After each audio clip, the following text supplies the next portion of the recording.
여러분 2교시에서는 3장에 있는 내용 중에 우리 그 인공지능의 분류체계를 그 2교시 때 잠깐 말씀을 드린 것 같은데요.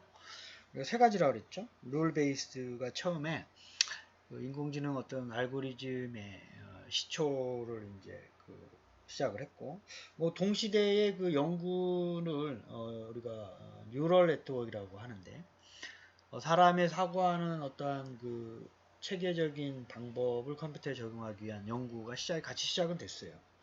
근데 이제 구체적으로 제품이나 서비스에 적용이 됐던 거는 이제 뉴럴 네트워크였고, 신경망이 시작이 됐지만 이게 그 당시에 컴퓨터의 그 성능, 그 다음에 이제 학습이라는 이론을 시작을 했지만 이제 데이터가 많지 않았고 그러면서 이제 별로 효능이 안 좋았어요. 그래가지고 뭐 이제 관뒀죠. 우리가 소위 겨울을 이제 맞이하게 됐는데, 그러면서 통계적 기반의 AI가 데이터 마이닝의 기본적인 개념을 가져오면서 획기적인 발전을 했고, 그렇다 그래서 그 전에 그 룰 베이스드나 신경망을 이용 안 하는 건 아니에요. 그러니까 기본이 되는 학자들이 개발한 그런 아이디어는 다 적용을 해서 이제 지금 사용하고 있는 머신러닝이라든지 딥러닝 뭐 이런 것들을 쓰고 있다. 그렇게 이해를 하시면 되고, 오늘 이제 그 간단하게 3장에 있는 내용 앞부분에 있는 걸 좀 말씀을 드리고, 분류 체계 정도 좀 이해를 하고, 실습을 두 번째 걸 좀 한번 해볼게요. 또 여러분들이 이제 교재 467페이지에 있는 건데요. 그런 내용을 가지고 좀 얘기할 수 있도록 2교시에는 그렇게 이제 하겠습니다.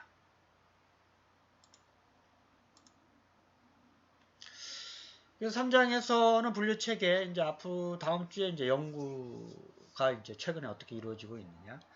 그 다음에 이제 전 세계적으로 5개의 이제 그 획기적인 시스템을 좀 살펴보고, 사실은 앨런 튜링이라는 그 사람이 있다 그랬죠.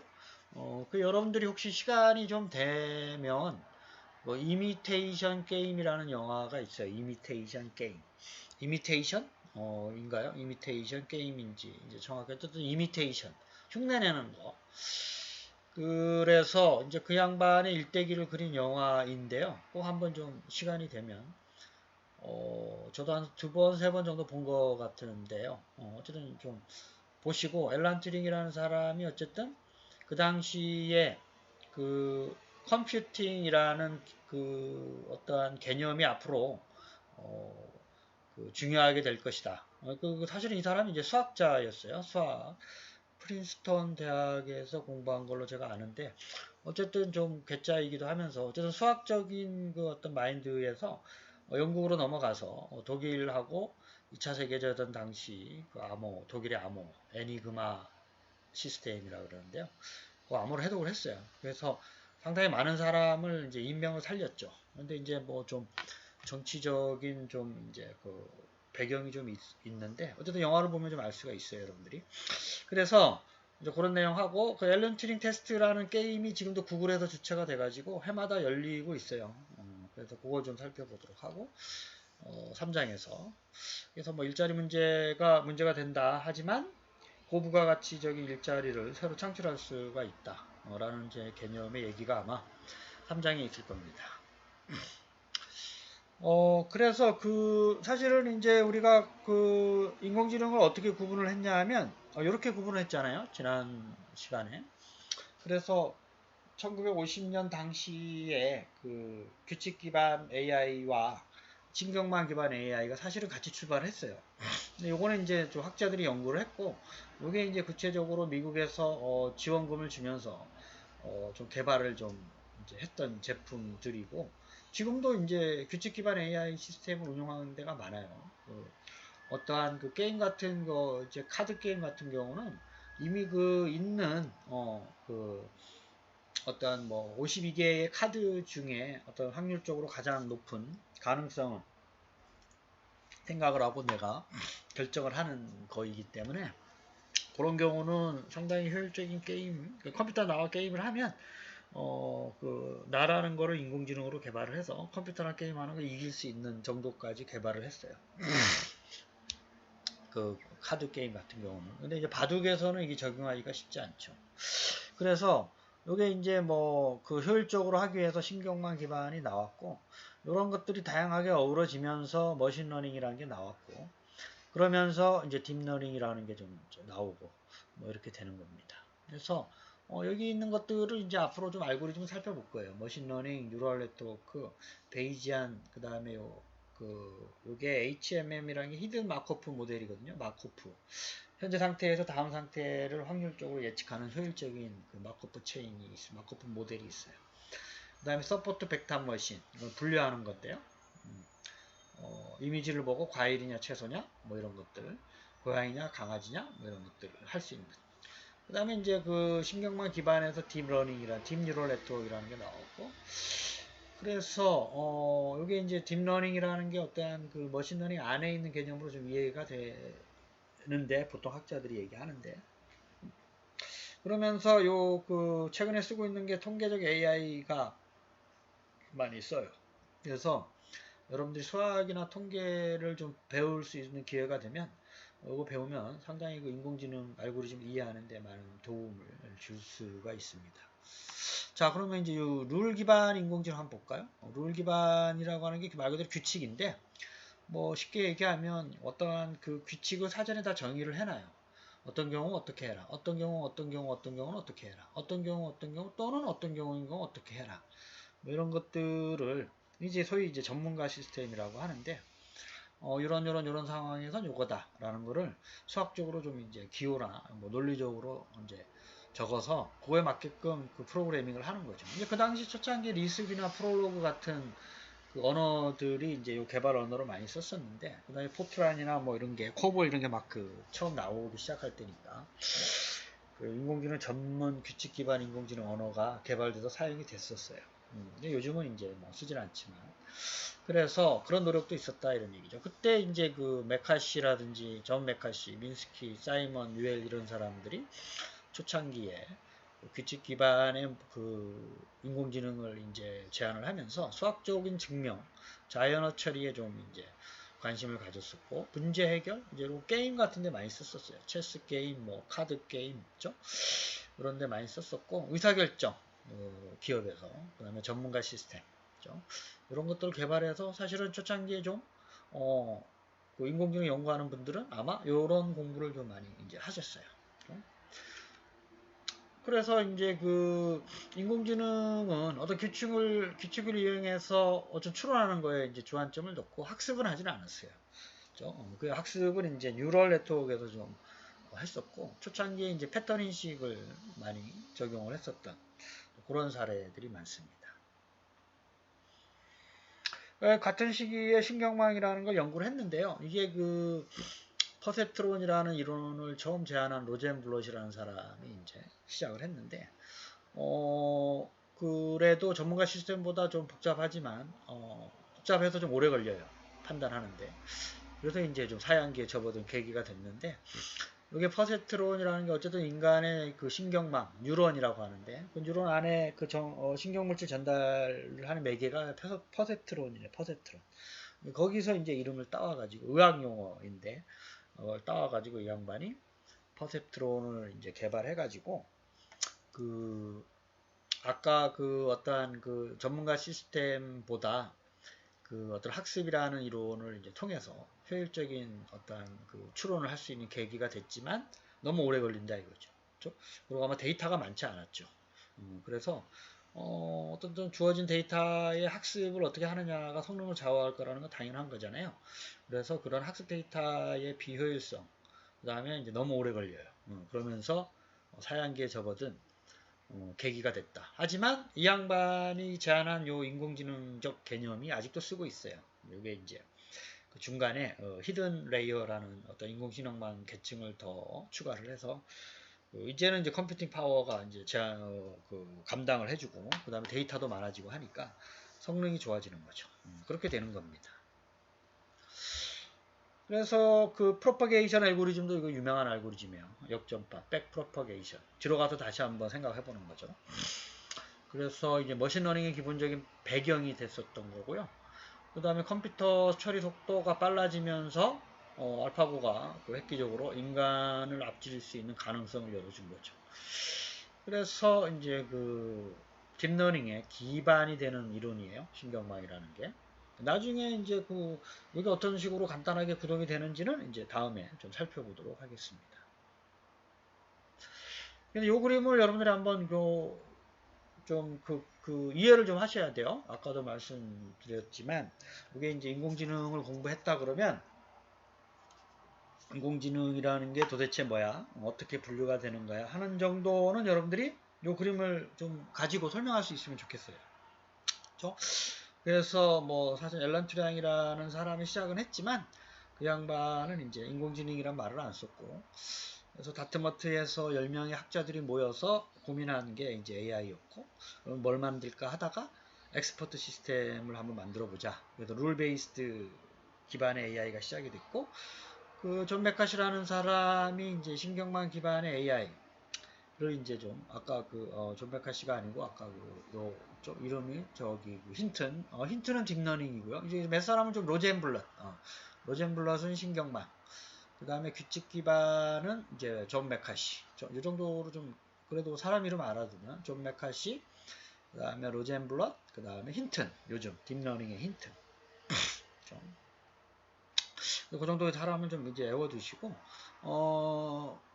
규칙 기반의 AI가 시작이 됐고 그 다음에 연결주의의 신경망 기반이 같이 시작을 했지만 그 성능의 비효율성으로 인해서 사양기를 맞이 하다가 그 컴퓨터 성능과 데이터가 좋아지면서 그게 머신러닝으로 발전을 했고 그게 딥러닝으로 발전하고 있고 뭐 통계적 AI 기법이 다양한 그 기법들이 적용이 되면서 보다 효율적인 인공지능 시스템들이 구현되고 있다. 이렇게 여러분들이 이해를 하시면 되겠습니다. 그래서 다양한 그 수학적인 방법을 적용한 인공지능 알고리즘들은 상당히 많아요. 그래서 요즘도 학자들이 새로운 걸 개발하는 게 기존보다 내게 좋다. 이런 거를 개발하고 있는 거예요. 그렇죠? 보다 빠르다. 그렇죠? 뭐 이런 것들을 개발하는 게 새로운 연구 분야가 되는 거고 그게 제품이나 서비스에 구현이 되면 사람들이 좋아하는 거죠. 그렇죠? 정확성에서 이렇게 이해를 하시면 되고 규칙 기반은 이제 사람은 어떻게 해야 되지? 라는 데 대한 답에 관심이 많았었고 신경망은 머리에서 뇌가 어떻게 동작하지? 라는 데 관심이 많아서 출발하게 된 배경이 되었다. 좀 비교를 해놨죠 책에. 그래서 우리가 이제 숫자나 패턴 인식의 신경망을 많이 써요. 우리가 이제 아래 거를 연습을 지난번에 실습을 좀 보여드렸죠. 그래서 이제 신경망 구조가 많이 이제 하고 복잡한 알고리즘들이 들어갈수록 보다 내가 더 잘 인식한다. 그 기존의 MNIST 데이터만 학습을 하는 거죠. 똑같이. 보다 많은 학습을 하게 되면 당연히 이제 성능이 좋아지는 건 이제 당연한 거고 효율적인 데이터라면 근데 MNIST 데이터를 가지고 경쟁을 해요. MNIST라는 학습 데이터를 동일하게 줬을 때 누가 보다 우수한 성능을 제시를 하느냐가 관건입니다. 그래서 뭐 여기 뭐 영역은 연결주의, 기호주의, 뉴런 연결, 대표적인 게 신경망은 로젠블럿, 그 다음에 규칙 기반은 존 메카시, 그 다음에 머신러닝, 딥러닝이 핵심 기술이고 신경망. 규칙 기반은 규칙 기반의 추론이에요. 그렇죠? 뭐뭐 하면 뭐뭐 해라가 기본적인 거예요. 그래서 신경망은 음성, 뭐 숫자 이런 패턴을 인식하는 거고 규칙 기반은 문제 해결, 뭐 게임, 전문가 시스템 이런 데 활용이 되고 있습니다. 자, 우리 요 사이트가 467페이지 요 사이트를 가지고 좀 설명을 드릴게요. 요게 이제 남녀, 그러니까 성별을 이제 알아보고 나이를 알아맞추는 거예요. 그렇죠? 그래서 요 사이트를 한번 들어가 볼게요.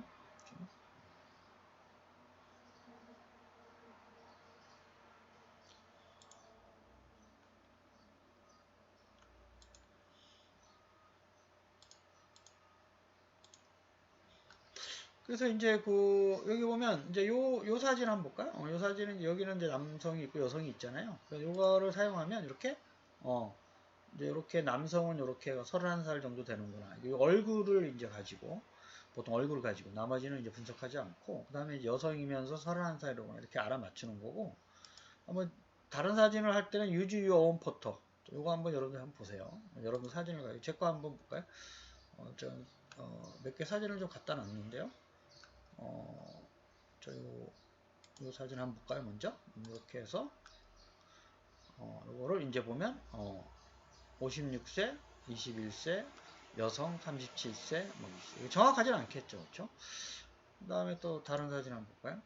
여러분들도 한번 요걸 가지고 요걸 가지고 다른 사진을 할 수가 있어요. 그 다음에 이제 요걸 가지고, 그렇죠? 이렇게 하게 되면 이제 39살 여성, 그렇죠? 요 앞에 있는 거는 얘가 분석을 안 하는 것 같네요, 정확하게. 이거 잘려 이미지가 좀 없어서 그런 모양인데, 여러분들 좀 에러가 있는 걸 확인할 수가 있을 거예요, 그렇죠? 다음에 보면 다른 거 몇 개 좀 해보면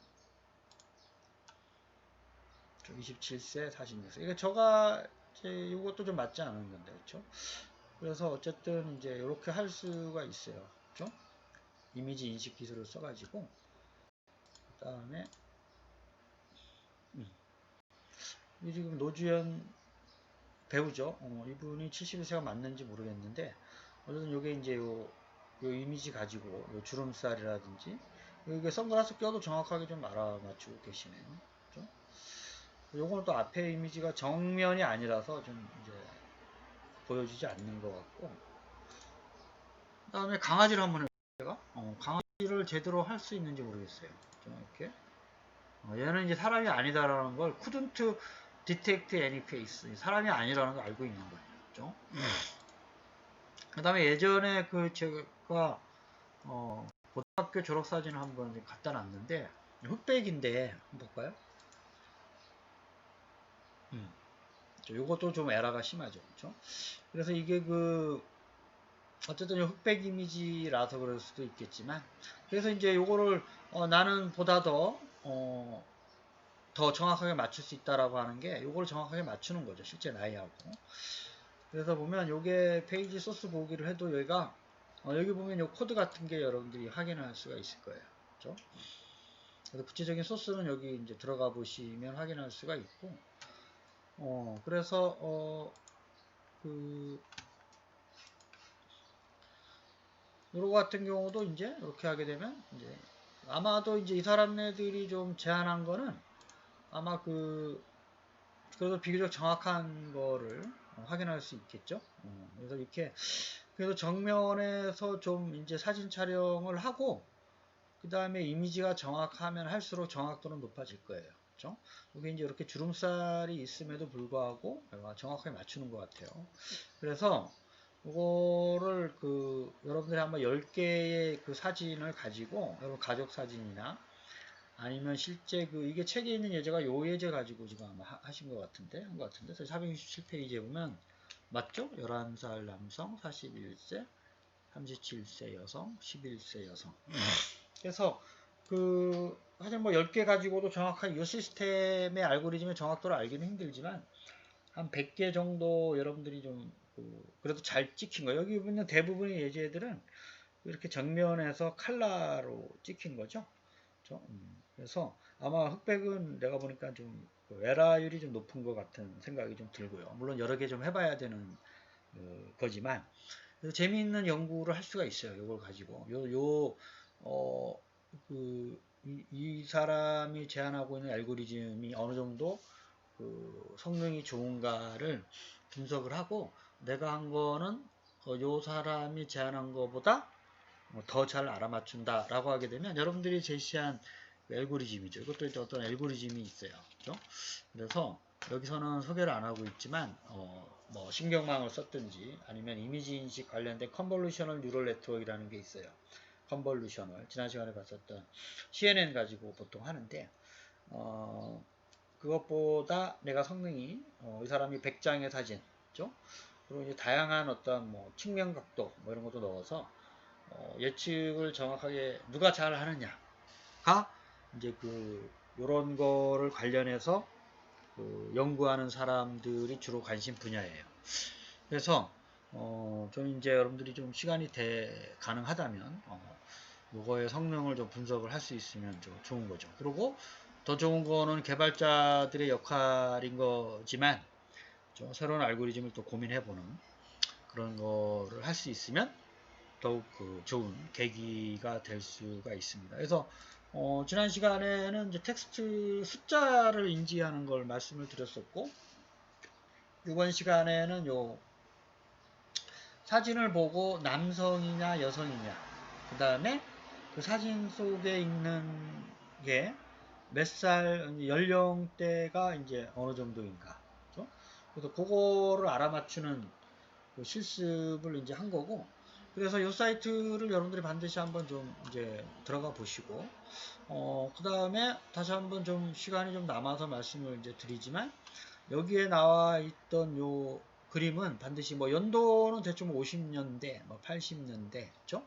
80년대를 기준으로 또 새로운 어떤 투자가 이루어졌다라는 걸 얘기를 하고 있어요. 그죠?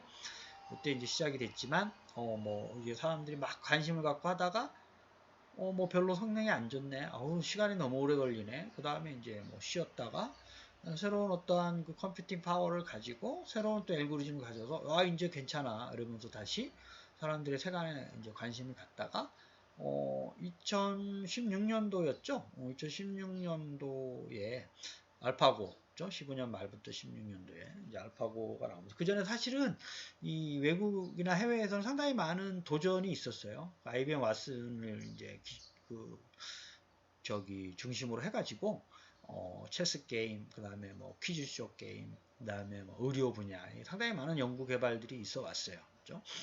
그러다가 이제 그 세간의 관심을 얻었던 게 이제 구글의 알파고였었고, 그게 자율주행차라든지 뭐 다양한 로봇이라든지 뭐 영상인식, 그 다음에 뭐 스피커 이런 데도 접목이 되면서 사람들이 다양한 관심을 가지고 제품이나 서비스에 활용할 수 있는 계기가 되면서 많은 관심을 불어일으켰다. 그렇게 이제 여러분들 다시 한번 정리해서 요 그림은 반드시 좀 외워두세요. 설명할 수 있을 정도까지. 그래서 이 안에 있는 SVM이라든지 HMM, 머신러닝, 뭐 심층신경망 이게 뭔지는 또 차차 배워갈 거고, 이 책에서는 통계적 AI는 많이 설명을 안 하고 있지만 나중에 기회가 되면 요게 이제 요즘 뭐 사람들이 많이 관심을 가지고 얘기를 하고 있는 분야가 여기에 숨어 있어요. 여기는 이제 뭐 설명 안 하고 있지만 데이터 마이닝과 수학과 통계적 기반을 이용한 것들이 상당히 많아요. 그런 알고리즘들이. 그런 것들을 좀 나중에 기회가 되면 설명할 수 있도록 그렇게 하겠습니다. 여러분 4주차 수업을 마치겠습니다. 여러분 한 주간도 건강하세요. 감사합니다.